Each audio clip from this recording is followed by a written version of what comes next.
A very warm welcome to all of you to today, the World Day of Peace, brought to you by Heartfulness and the United Nations and supported by the Hindustan Times Group. Peace is something that we all yearn for, and we all have a different understanding. It's peace within all ourselves. It's world peace. It's a piece of the ecology. It's the peace inside your heart. So this program, 1 hour, we will talk to various people and they will talk about what peace really means, what peace really is. We'll be talking to students, we'll be talking to sportsmen, we'll be talking to musicians, and we'll be talking to some of the most well-known and well-researched and people who have been studying spirituality all their lives, and they will bring to you a perspective of what world peace is. Let's hear first from the children, because we are born spiritual. We are born heartful. We're born inquisitive but not separate. I feel most peaceful and calm when I'm with animals. I feel most peaceful when I'm drawing or painting. I feel like peaceful around plants because like they have a soul like us. When I'm riding a bicycle. The wind blowing through my hair, the greens, the flowers. I just love them. World Peace by Katherine Johnson. Peace on earth begins with me. Peace is real, it's meant to be. We are one big family. Peace brings us harmony. I feel peaceful when I'm sleeping. Last week, we were working on a project called Living in Peace and Harmony with Nature and Yourself. That's a pretty long name. I agree. We learned a lot by this project. For example, to think and care about nature and other people. If I had 3 wishes, they would be to have peace all over the world, that all children know their rights, and that all children have education. We don't need war or pollution. We need a lot more peace. Our message is, take care of the children in your country to help them feel as good and safe as possible. Thank you very much.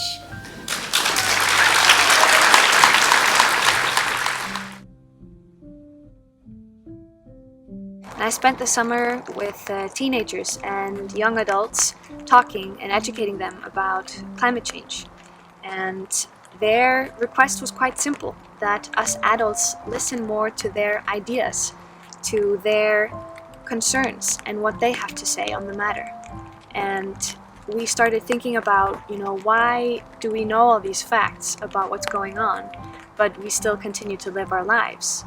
And we came to the conclusion that that is because we lack space between our thoughts to actually reflect on the situation, that we lack the peace, in other words, to take the time to reflect and think about where we're heading and how we want to build a better world.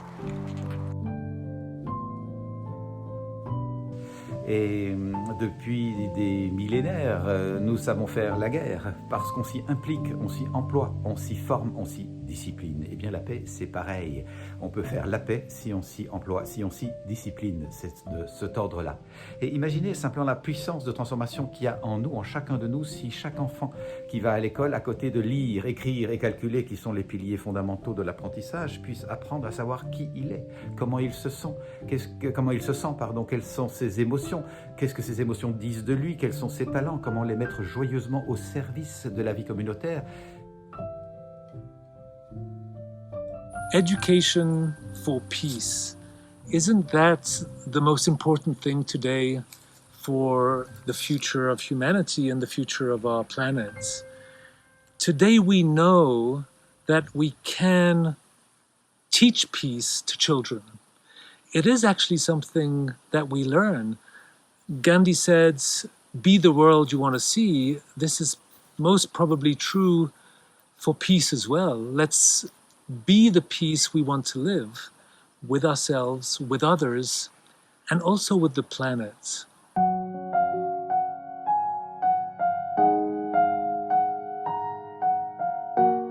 Music and nature has always been one and the same, and also I found a very deep connect with nature as a child. When my friends and relatives would run away from seemingly dangerous and creepy crawly animals like snakes and reptiles and rodents, I was always very drawn towards them, and I would look into their eyes. I would try to see personality in every single animal, and from a very young age it has always been it's never been their world and my world. I've always looked at it as being our world, and that's how I grew up. Because if you look at the word coexistence itself, coexistence is such a vague term and yet a vast term. When we think about coexistence or the world as one family, the only thing that comes to our mind is living in peace and harmony between Hindus, Muslims, Sikhs, Christians, Jews, Buddhists, basically different parts of the human race, because somewhere along our journey we've completely forgotten that we are not the only species on this planet. We are just one among millions and millions of species on this planet, and living in absolute coexistence with every single entity, whether living or non-living, is key to our own survival.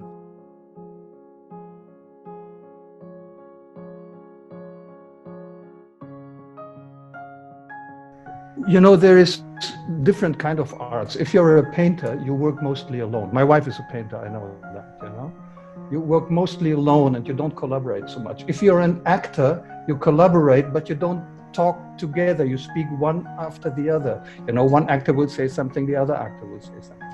In music, we are truly blessed because we speak together. We sing together. I've discussed with Shashank about harmony, for example. As you know, harmony is a European parameter of music. It has been developed here in Europe. And it makes a whole lot of difference for playing together, because even as a kid, you learn if you play an instrument with one note, let's say a flute or a violin, that's nice. But 3 kids with 3 different notes produce harmony, and you learn that at an early age.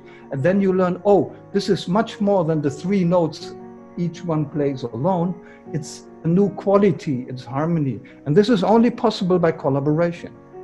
And this is why, as a musician, you learn that very, very early on. Creativity in music arises very, very often from these moments when you collaborate. Imagine you're in a group of 4, 5, 10, 20, maybe 100 people who have this feeling together. This is something you don't forget, never, ever. And then not only the musicians will feel that, sometimes it happens that the audience feels it too. All of the audience feels it too. That can be hundreds and maybe thousands of people. And this is something, it's a very, very, very human thing. And this should happen every day, actually, for everybody, because this is like the basis of peace also, if we talk about peace. If all of us feel this, then we feel together, and we start to understand that every one of us has a heart and the liver and the leg and the nose, and probably the same feelings and all of this. And to understand this, to feel this empathy is for me the basis of peace. Often getting stuck to one genre does bring about a lot of limitations, even in the thought process. It is so important for people to collaborate at a finer level, and also have the openness to learn and appreciate what the other is trying to do. That's a very important aspect of collaboration, and that is what teaches you the most, because you don't want to be also in a thought process where you drag the other one towards your direction of collaboration. A collaboration often means how you learn about the idea behind the others, and they learning your idea behind what you are trying to present, and then amalgamating the two together, which can bring about a fantastic piece of music or whatever. So I think collaborations have been a major part of my life, and I've learned so much working with Mike. As he said, I think it will also improve the harmony between human beings, which ultimately results in peace.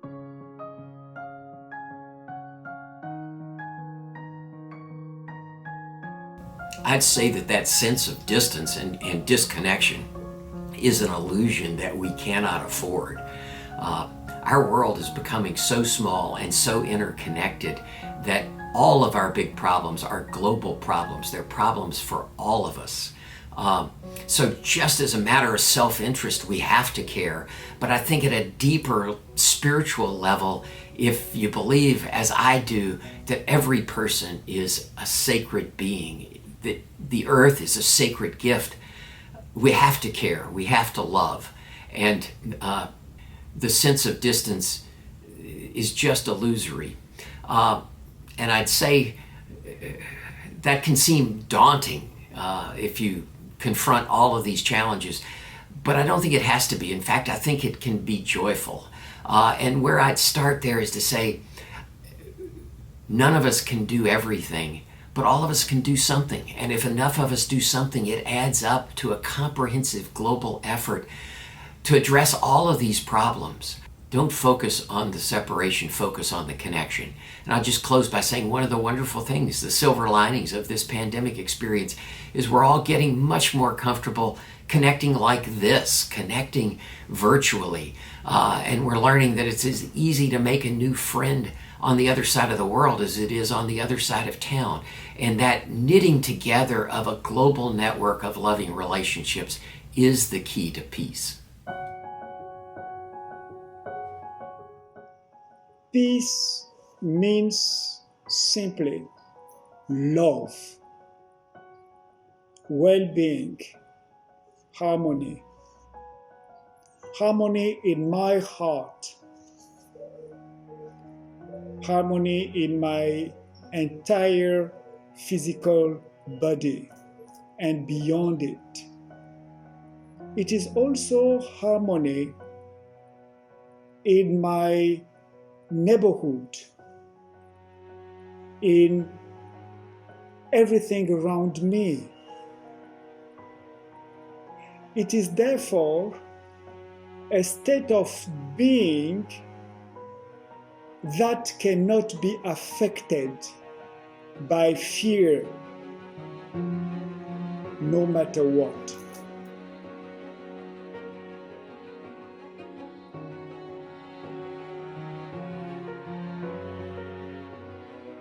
May I ask one question to a footballer of your caliber?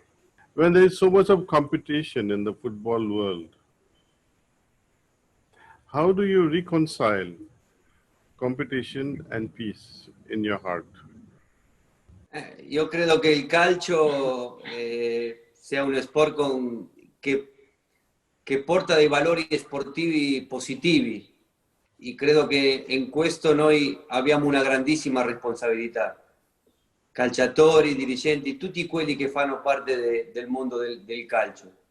E il nostro comportamento, sia dentro che fuori dal campo, deve andare in questa direzione. Va bene che c'è una finale, una competizione, una partita importante, però quando finisce la partita, anche durante la partita, dobbiamo essere sportivi e accettare la sconfitta alla squadra che magari ha perso, perché in definitiva è sempre un sport. So what is your message today when we are trying to promote peace, world peace? What would you say to youth today? Il mio messaggio soprattutto è prima di tutto ai giovani, di credere in se stessi, di non smettere mai di sognare, di cercare sempre la strada giusta, la strada quella che ti porta dove dietro c'è una grande cultura del lavoro ad avere dei successi, sempre rispettando i veri valori umani, perché io sono convinto che e i valori umani sono quelli che fanno la differenza, perché uno può essere più bravo che l'altro, però la differenza la fanno le persone e i valori che riescono a trasmettere. E soprattutto in questa bellissima iniziativa cercare ognuno di noi alla maniera che uno lo sente, trasmettere questo, serenità, armonia, in un mondo che sappiamo che è difficile, che è complicato, dove ci sono tanti conflitti, soprattutto conflitti di interessi, però sempre dobbiamo tornare alle radici, alla base, che sono quelle che ha l'essere umano, che quando le tira fuori fanno veramente la differenza. Thank you. Thank you. A honor, a pleasure for me to be part of this the very, very important initiative in the world. Thanks for the invitation. Thank you.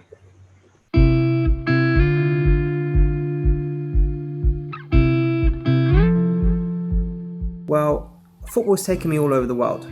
3.5 billion people of us love football. World leaders, toddlers, tribes in the Amazon, youth, your friends, our friends. Football brings people together. In the professional game, on the terraces, in parks, in back gardens, scrublands, playgrounds, conflict zones, anywhere big enough to kick a ball around. And because it brings people together from all backgrounds, religions and countries, it creates friendships, bonds and breaks down barriers between people and creates natural core shared values.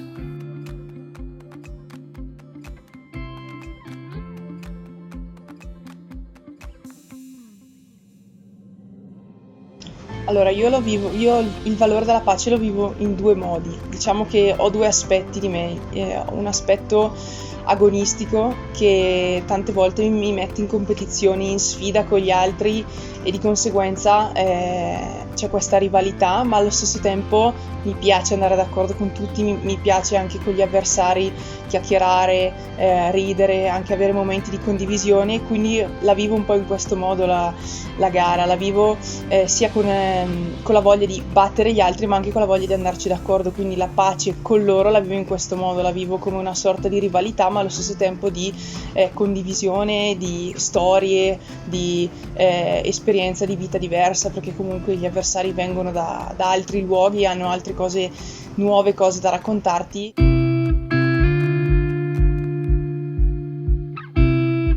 Io ho iniziato quest'autunno il percorso della meditazione e mi è subito piaciuto, mi sono subito trovata bene, ho subito sentito come se fosse un piccolo cambiamento in meglio, cioè di benessere che mi ha dato proprio dentro di me, e alla fine io credo che anche per quello che riguarda il mio sport, cioè noi trasmettiamo se stiamo bene dentro, quindi cioè come se riuscissimo a stare bene se dentro siamo sereni. Se invece una persona magari non è tanto serena o agitata o cosa, alla fine lo trasmettiamo anche sugli sci e quindi di conseguenza anche i risultati possono variare anche in base a questa cosa.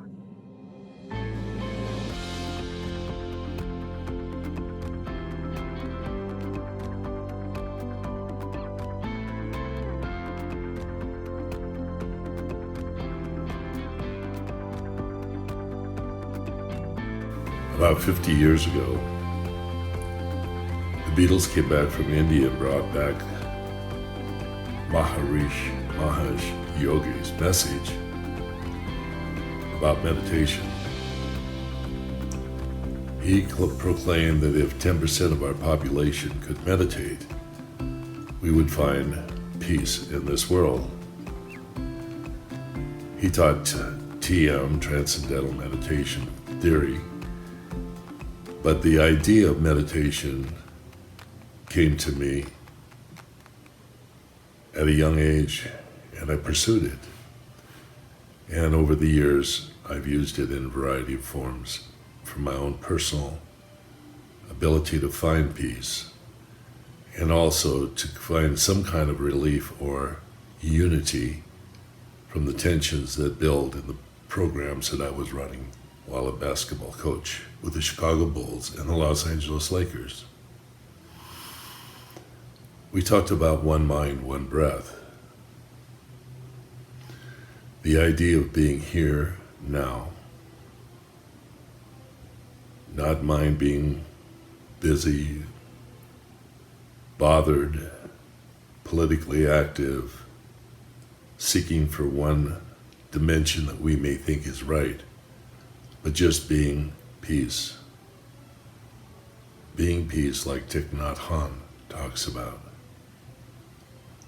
So today we're trying to bring that message as a group. I encourage you to just sit, breathe, and be peace. Blessings.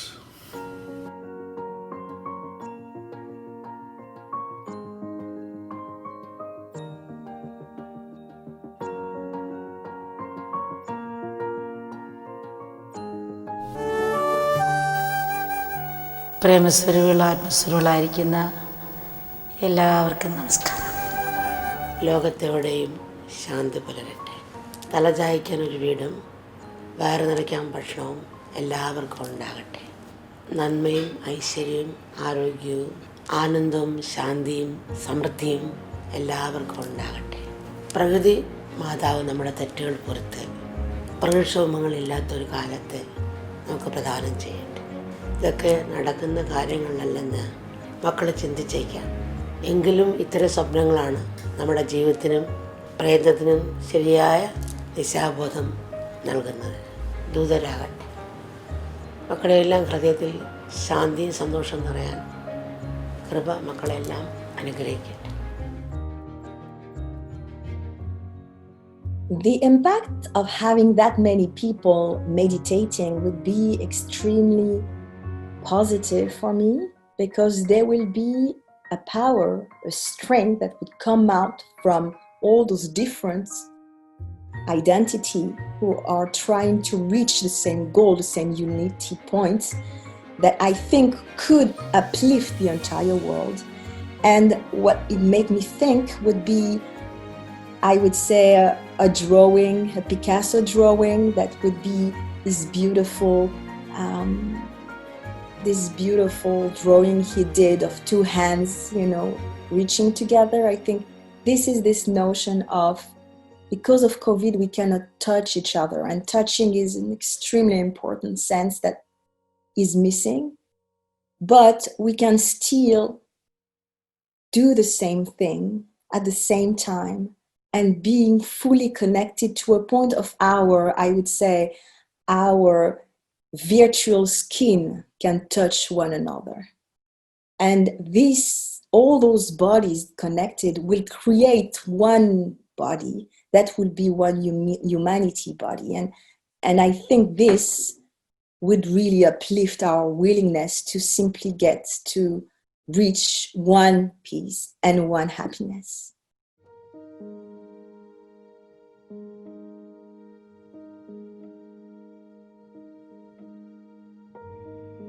I have a car accident, and during this car accident I have a near-death experience, which means I went out of my body and I have a glimpse of death.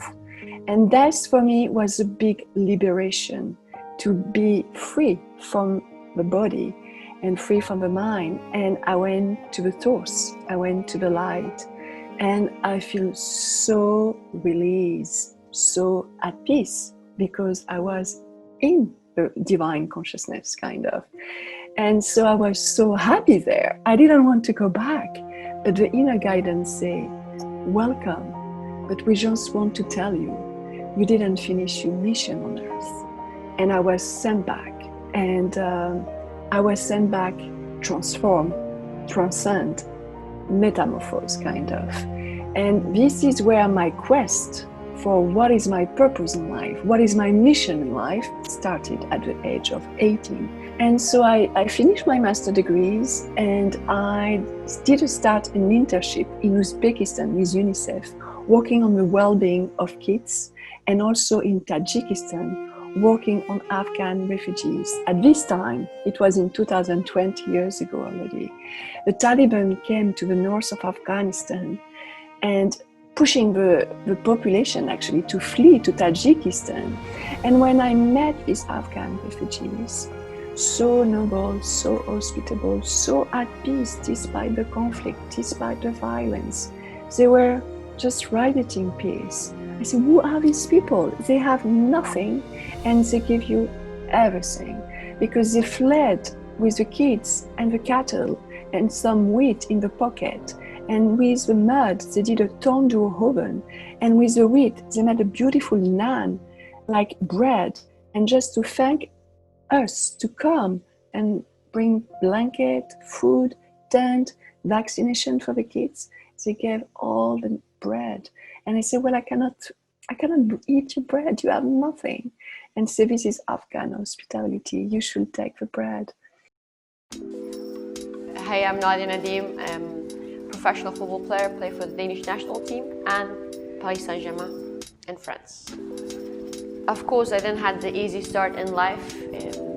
Born in a country, war-torn country. I saw my dad being killed, in a really young age, and we had to escape for our lives. To survive, to have a life, we had to leave the country. We were searching for the peace that we didn't receive in the country I was born. So for me, inner peace has been like a huge, important thing in my life, because things I've experienced as a young child is not something that you wish for anyone. And if I didn't cope with it, and if I didn't find, the peace and kind of accept it, I wouldn't be where I am today. Everything, all the anger and happiness I had, I tried to kind of channel in football, school, wherever, because as a human being, you cannot have it in you, and because that's going to destroy you. So it had to stop, and that's the decision I made myself, that I need to find the peace. I did. Performance and inner peace goes hand in hand. You cannot be at your best and perform at the highest level if your brain and your emotions are everywhere. Everything you see around the world, why do we have so much suffering? Everything that's happening, the Black Lives Matter, all of this is not, it's not peace. But I think the key for me is education. You are part of the change, and it doesn't take that much. It's just by smiling, saying hello, being kind would go a really long way. We received so many death threats from the Taliban because they were opposed to the democracy. 3 of my international colleagues got kidnapped in front of my office. And United Nations say I might be the next one because we were all working together. So instead, they decided to evacuate me back to France. I asked this crucial question: who I am to work for peace in the world if I'm not at peace with myself first? If I'm completely burnt out, if I'm completely depressed, anxious, I should better stay at home. I'm not going to serve the population I came to serve. It's Dalai Lama say, you cannot bring outer peace if you don't bring peace within yourself first. And when he said this sentence, it resonates so much within myself. And I say, this is what I was looking for.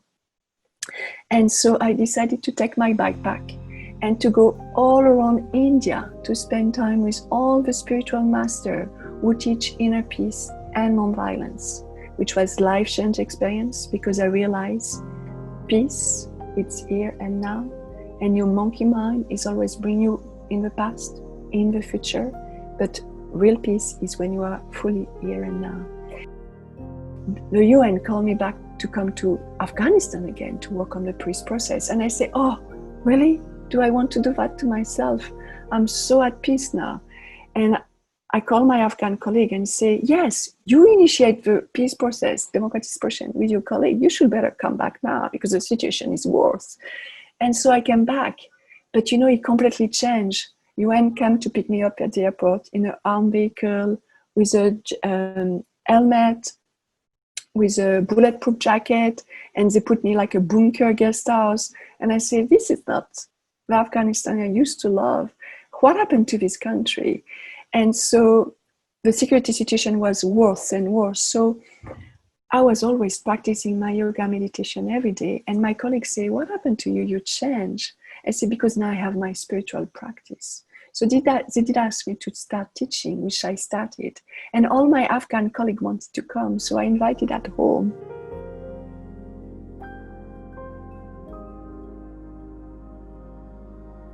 Conflict is not the opposite of peace, and peace does not require eliminating all conflict.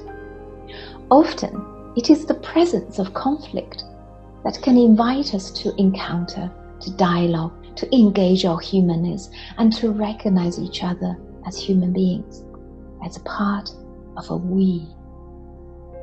With this mutual recognition, we can transform conflict towards innovation and a positive change.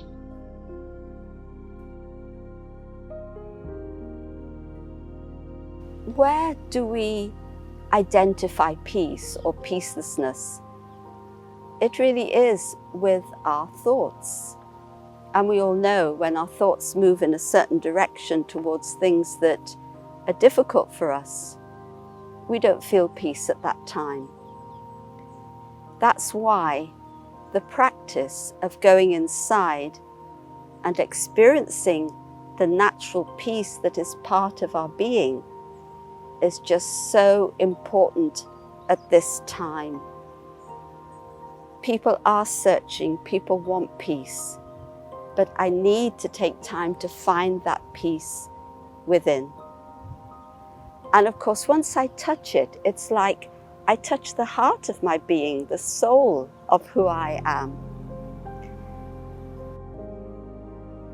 I try to use the term connection for it. And, I think it's a powerful, powerful sense of connection to ourselves, to others, and ultimately to all beings everywhere, to all of life. And it doesn't mean that you necessarily like somebody or that you're going to approve of them or want to spend any time with them. Wisdom, in fact, may tell you, stay away. That's not really that smart. But in one's heart, we have this sense that we are part of this interconnected universe, and that the construct of self and other and us and them, which we may use in convenience and make sense in certain levels, is just a construct. That in truth, we are all part of this interconnected world. And I sometimes use the example, I was driving with a friend and we were stuck in this incredible, horrible, awful traffic and complaining bitterly about it the whole time. And at one point, my friend said to me, well, we're the traffic too, And I thought, oh, right. It's like such an odd sense that I own the road. It's mine. You are an interloper in my way, slowing me down. But what if that sense of centrality and marginalization falls? And it's just us. Here we are. We're all the traffic. And that's very much, first of all, it's the truth of things, and that's why it's powerful, because we are part of this interconnected universe. Somebody sent me a quotation of myself from, 10 years ago or something, which is always an odd thing to see. And in the quotation, I said something which I say a lot, which is that interconnection is not just a spiritual understanding, that science shows us this, economics shows us this, environmental consciousness certainly shows us this, and even epidemiology shows us this. So I have friends who are epidemiologists, and so I use that example. And people used to say to me, what's epidemiology? And why are you talking about that? And, again, here we are. Look at that. What happens over there doesn't nicely stay over there. It infiltrates our life. And what we do, it matters. Where we put our energy, what we care about, what we're devoted to, because it too will infiltrate out along these lines of connection. So loving kindness, or metta, is the heart's response to that knowing, that deep knowing that our lives are intertwined. And the corollary of that is that everybody counts and everybody matters. Not everyone will be my best friend, with the person I seek to spend time with, but everybody fundamentally counts. And so we offer loving kindness. It's a meditative technique to ourselves, to those who've helped us that maybe we take for granted, to friends, to those who are having trouble, who seem full of fear or something, some problem. We offer loving kindness to those we hardly know, somebody who plays some role in our life we're normally indifferent to. We offer loving kindness to those we have difficulty with, not in the sense of may you triumph, but recognizing that our lives are intertwined. And we offer loving kindness to all beings everywhere.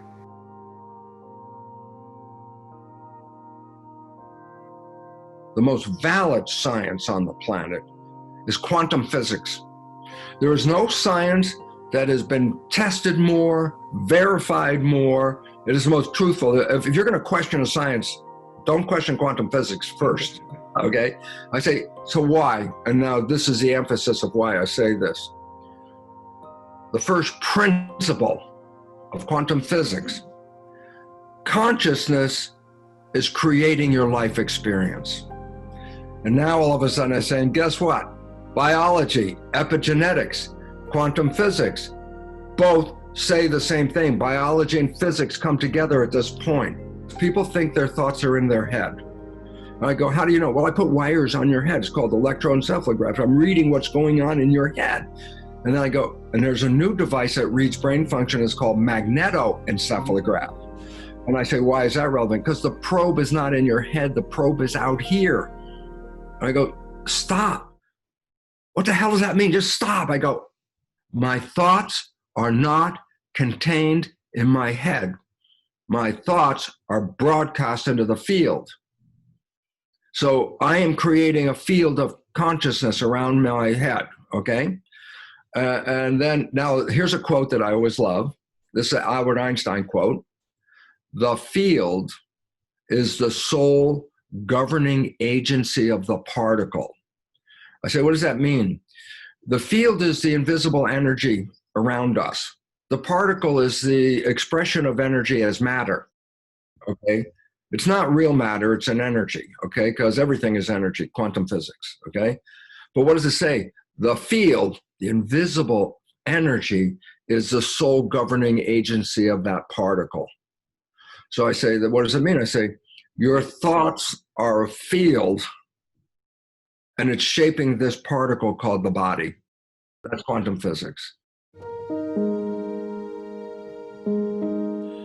So one day I was walking down the beach. There was a little wind blowing, and suddenly, as the wave came in, a drop of water flew off the wave and came and settled on my finger. And I had a conversation with the drop of water that came on my finger, and I said, hello, ocean. And the drop said, what do you mean, ocean? I said, you just came on my finger. You're the ocean. And the drop said, no, I'm not the ocean. I'm a drop. I have individuality. And I said, what do you mean you have individuality? What's your individuality? He said, look, I was just born. I was born in Sheikh Kapoor's finger. I was born off Juhu Beach. I was part of a wave that was about to hit the beach.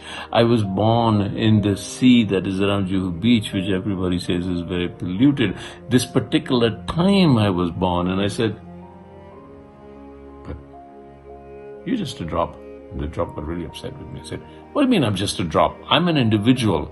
And suddenly the wind whipped up again, and I flicked my finger, and the drop fell back into the ocean. And I said, hey, drop, how are you? Where are you? And the ocean roared at me and said, what drop? I am the ocean. And that's a constant conflict. Are we the ocean or are we the drop?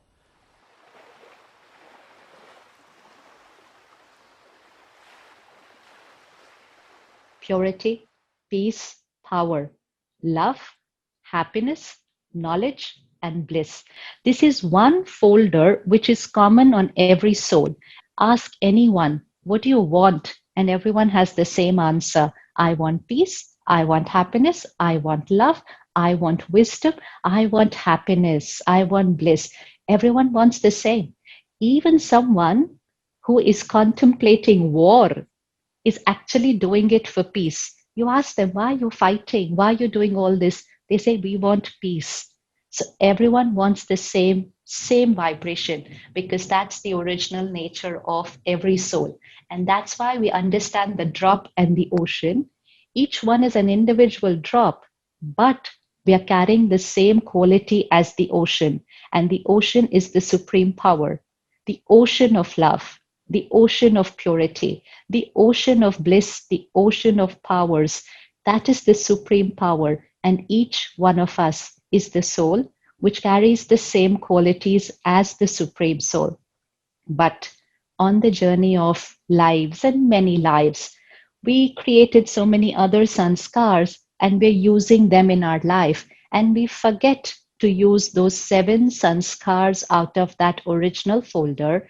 And because we forget, we actually think that we want peace, we want happiness, we want love, we want power. We're looking for all these 7 qualities outside, which are our original nature. So when we say peace, creating peace in the world, how will we create peace in the world? It's very simple. Every scene of the day, scene after scene after scene after scene, situations, people's behavior, they're not always my way. Right now, we're going through a crisis outside in the world. But if I create a thought which is peaceful in nature, in my response to the situation and to people's behavior, then my response is out of my original nature of peace. And when I'm creating that response, I am creating peace, I'm experiencing peace, I am radiating peace. But if I do the opposite and I create my reaction through stress, I create my reaction through irritation, I create my reaction through anger, through impatience, then I'm creating the opposite of peace. And we need to remember this, that we are contributing to creating the opposite of peace when we respond to situations through these uncomfortable emotions. And when majority of us created this stress, anger, anxiety, and we radiated it on the planet, then it was not only we who were not at peace, it's the universal vibration of the world which is not at peace. Because my mind is not just my mind, it is a part of the world mind. If you put all the minds together, so that's where the ocean is. Put all the minds of the planet together. So you put 700-800 crore minds together. That's the world mind. And my mind is one of that world mind. So whatever vibration I create, it is not just inside, it's radiating to the world mind. It is radiating to the global consciousness of the planet, the vibration of the planet. So the drop influencing the ocean, and the drop also getting influenced by the ocean.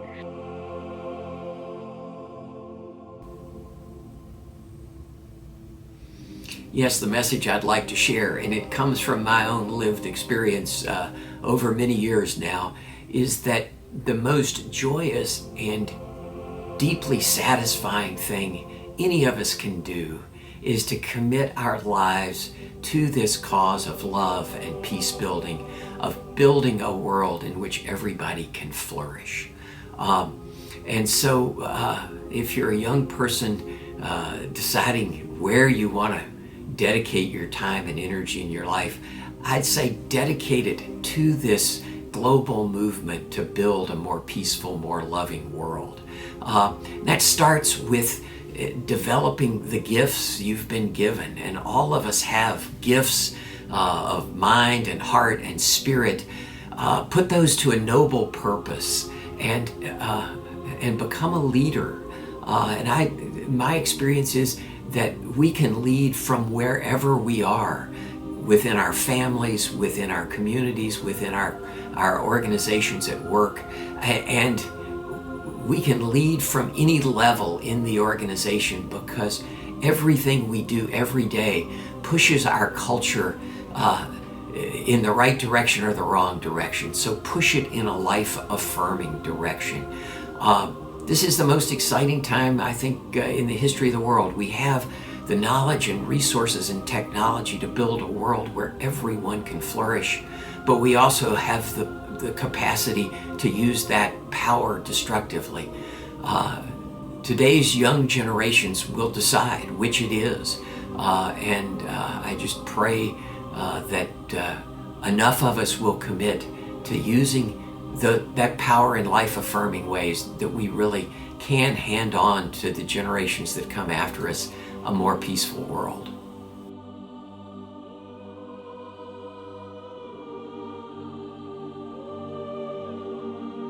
There's a belief that for many people on this planet, that when you die, you can go to a place called heaven. And I say, what's heaven? I say, well, each individual has their own definition, so it's each individual's version of heaven. And I want to suggest something based on the new biology and the physics. You don't die and go to heaven. You are born into heaven.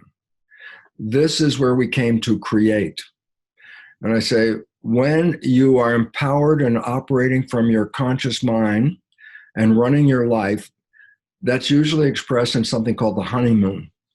When people let go of their programs and their life was blah, blah, blah, blah, and they meet somebody and 24 hours later, it's like, oh, it's so wonderful. Life is beautiful. Everything is beautiful. And I go, 24 hours after a whole life of blah, blah, blah. What happened? I say, because as in the Honeymoon Effect book, what it talks about is this is the one time in your life where you stop playing programs and you stay mindful.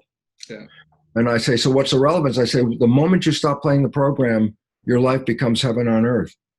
If we would all get the hell out of the program, then the whole planet would turn into the heaven on earth. So we would enjoy it a little bit differently than, suffer through this and you'll get something nice later. It's like, no, enjoy this now. This is the opportunity of where you have a device, a body to create an experience. So if there's a heaven and it's a creation, this is where you can create it. And then you say, but it doesn't look like heaven. And then we go back and I say, yeah, but you've been programmed not to. And the moment you stop playing the program, when you fall in love, you actually did create heaven on earth. And that's available all the time, except you go back to the program and then you lose it.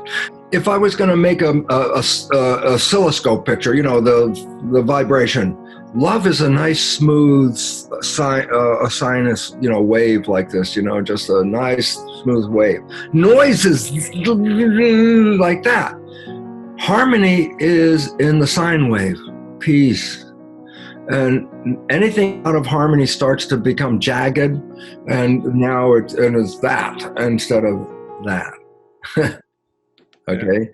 Yeah. And so, the effort that you have of bringing meditation is to get them out of the jagged, put them into the sine wave. Because if they can manage this, then they have control. But if they get jagged, that means they lost the control. And now they're responding like a ping pong ball, bouncing all over the place based on who's hitting it with a paddle.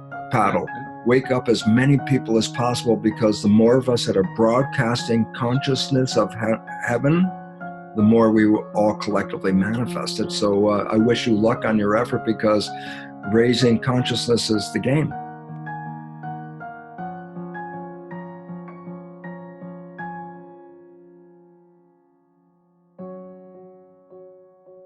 Raji, it's a great honor to be with you and celebrate World Peace Day. And I was thinking, as I was getting online to speak with you, of the basic yamas and niyamas that are the basis of all of our yogic tradition. And if you look at the niyamas in order, it all starts first with ahimsa. Ahimsa is the first yama, which means to be established in non-violence.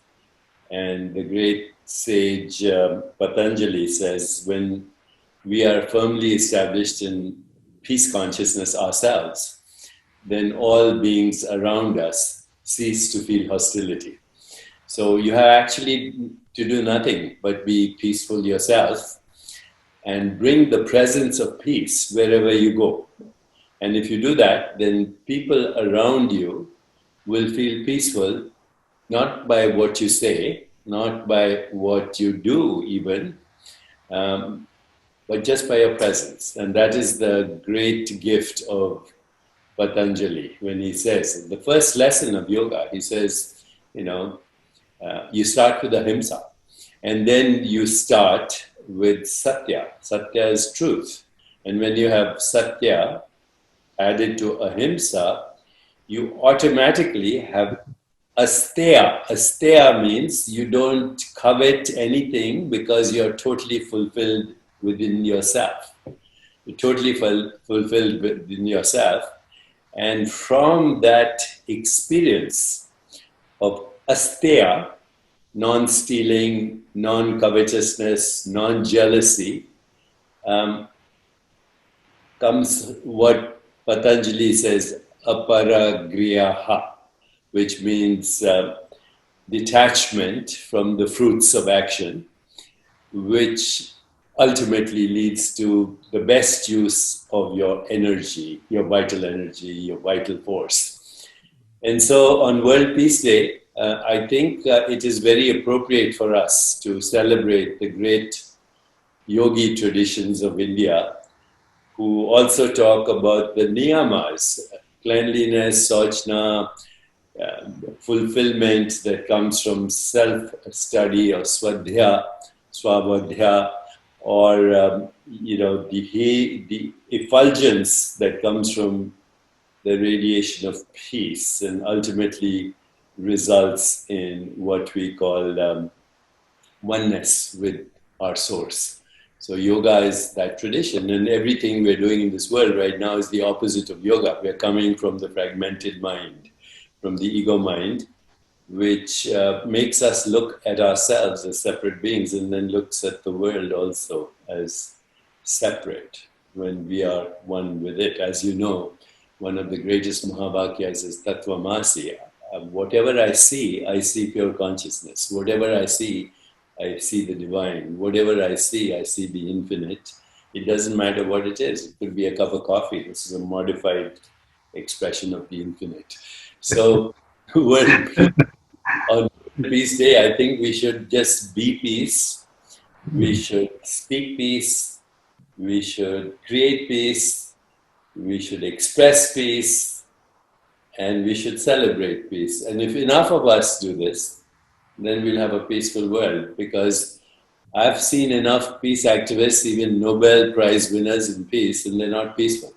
So peace can only be created by those who are peaceful. Just like love can only be expressed by those who have received or given love.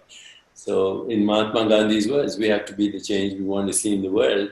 And if there is a critical mass of that, and that's why we're having this conversation, then hopefully we can reach a more peaceful, just, sustainable, healthier, and joyful world. Because right now, the world is very divisive, very quarrelsome, all within ideological conflicts, all the conflicts, whether it's communism, socialism, capitalism. These were good ideas meant for humanity, but human beings corrupt them because they come from selfishness, basically. Me, mine, everything is me, mine. But now that we are celebrating World Peace Day with this great heritage that you represent of India, then it's possible by changing these conversations and having a critical mass participate in these conversations, we can be the change we want to see in the world. So that is why I'm so happy to speak to you.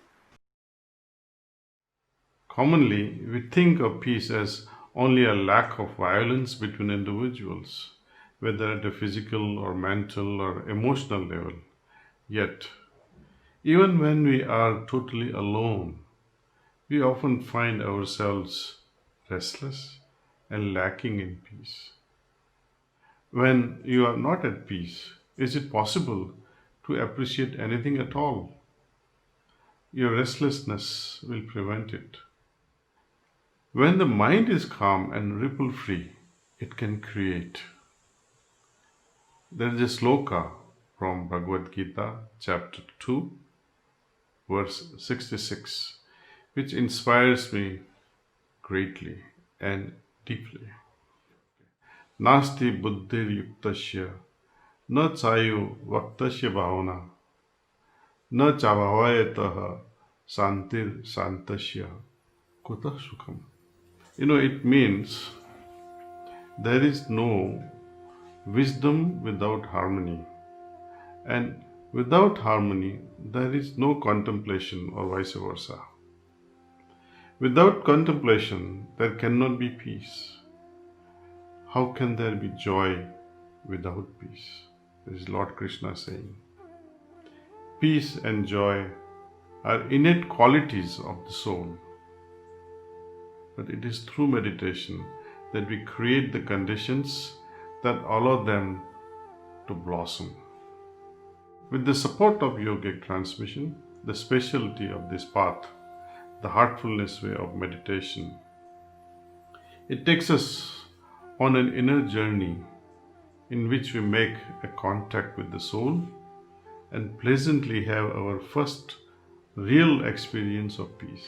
Try it. It is so beautiful that often we want to stay immersed in that peaceful state and never come out of it. But world has to go on, so we come out. However, there is something even grander than remaining immersed in deep peace. By making that peace dynamic, we got to make peace dynamic and expressing it in action. We find that it can radiate and touch all those with whom we interact, thereby benefiting them as well. There is quantum entanglement. Those who are associated with us at mental, intellectual, emotional, spiritual level, they get entangled because of this. If you are restless, people who are in resonance with you will feel restless. If you are at peace, they too will feel peace. There is nothing mysterious about this aspect to understand. You have witnessed on many occasions how just one smile can lighten up everyone's mood. And you have witnessed its opposite as well. We must nurture good things and make them viral. Another facet of spiritual path is that peace is not the final aim of spirituality. When restlessness is absent or non-peace is absent, you feel, since it is absent, now I'm at peace. When this restlessness starts to subside, we experience a great inner freedom and call it peace. In other words, our experience of peace is based on the comparison to the embedded memory of its opposite, the restlessness.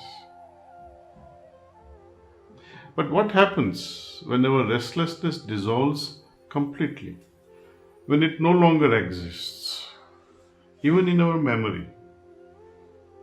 We now experience neither peace nor restlessness, but arrive at a state of equilibrium. Instead of feeling peace, we become peace itself. Remember, instead of feeling peace, we become peace itself. That is my invitation to you on this International Day of Peace. With the participation of every willing heart, universal peace will surely not remain afar off.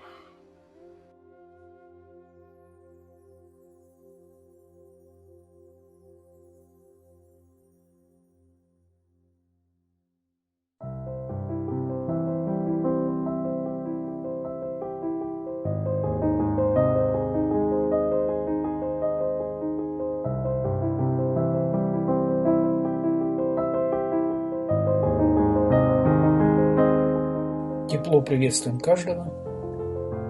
Благодарим вас за присоединение вашего сердца и видения для того, чтобы поддержать мир во всем мире. Садитесь в комфортную позу, и мы начнем с простой практики расслабления Heartfulness. После расслабления вам будет предложена медитация Heartfulness. Мы все будем медитировать в тишине и можем почувствовать умиротворение, когда обратим наше внимание внутрь и погрузимся глубоко в свои сердца. Медитация закончится, когда вы услышите фразу «это все». Пожалуйста, оставайтесь в тишине еще немного после окончания медитации, чтобы сонастроиться со своими чувствами. Это поможет впитать полученный опыт и продлить мирную атмосферу, которая создается, когда мы медитируем вместе. Итак, садитесь удобно и мягко закрывайте глаза.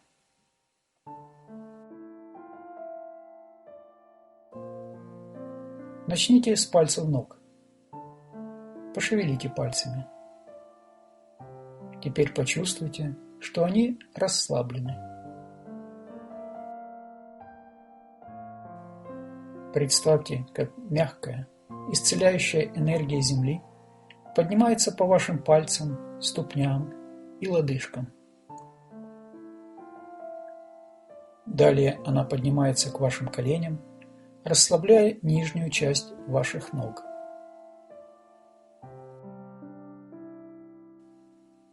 Чувствуйте, как исцеляющая энергия поднимается выше по вашим ногам. Расслабьте свои бедра. Теперь глубоко расслабьте свои бока и поясницу. Позвольте своей спине смягчиться.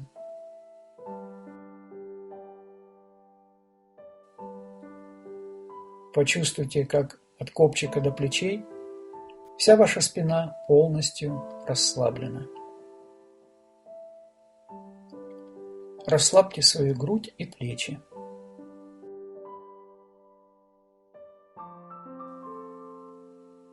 Можете опустить свои плечи и чувствуйте, как любое напряжение просто растворяется. Расслабьте свои плечи, свои предплечья, свои запястья и ладони до самых кончиков пальцев. Расслабьте мышцы шеи. Переместите свое внимание на свое лицо. Почувствуйте, как смягчилась ваша нижняя челюсть.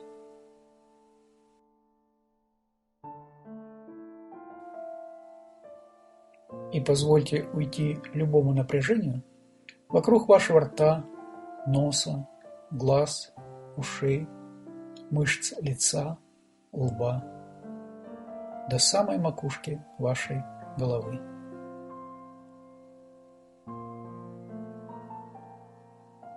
Почувствуйте, как все ваше тело полностью расслаблено. Просканируйте свою систему с головы до пальцев ног. И если какая-то часть вашего тела все еще напряжена, болезненна или некомфортна,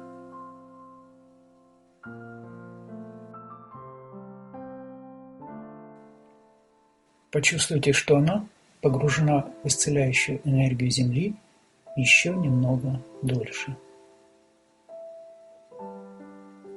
Когда вы будете готовы, переместите свое внимание на свое сердце. Оставайтесь там какое-то время. Почувствуйте себя погруженным в свет своего сердца. Сейчас мы будем медитировать вместе.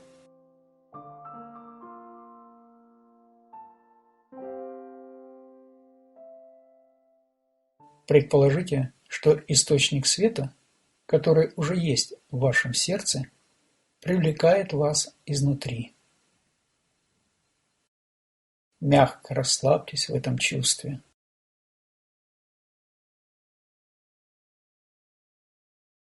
Если вы обнаружите, что ваша осознанность уплыла к другим мыслям, не сражайтесь с ними, но и не поддерживайте такие мысли. Просто позвольте им быть. Но напомните себе, что вы медитируете на источник света в вашем сердце.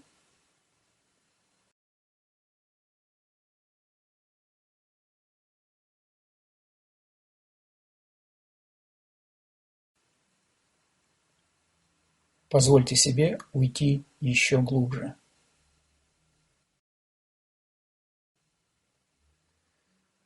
Оставайтесь погруженными в свое сердце, пока не услышите, что медитация закончена.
Это все.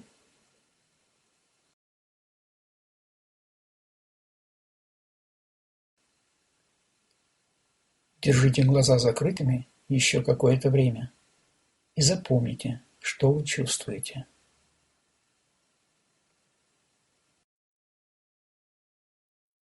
Впитайте всю умиротворенность, которую вы испытали.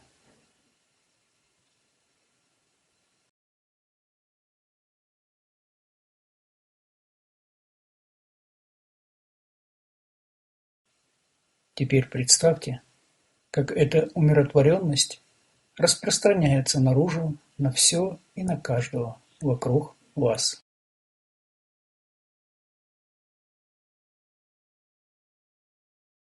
И обогащает мир вокруг.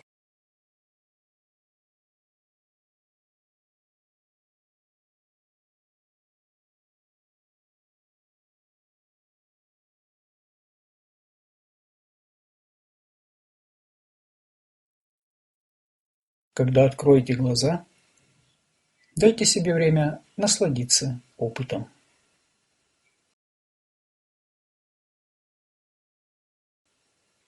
Благодарим вас за распространение мира во всем мире.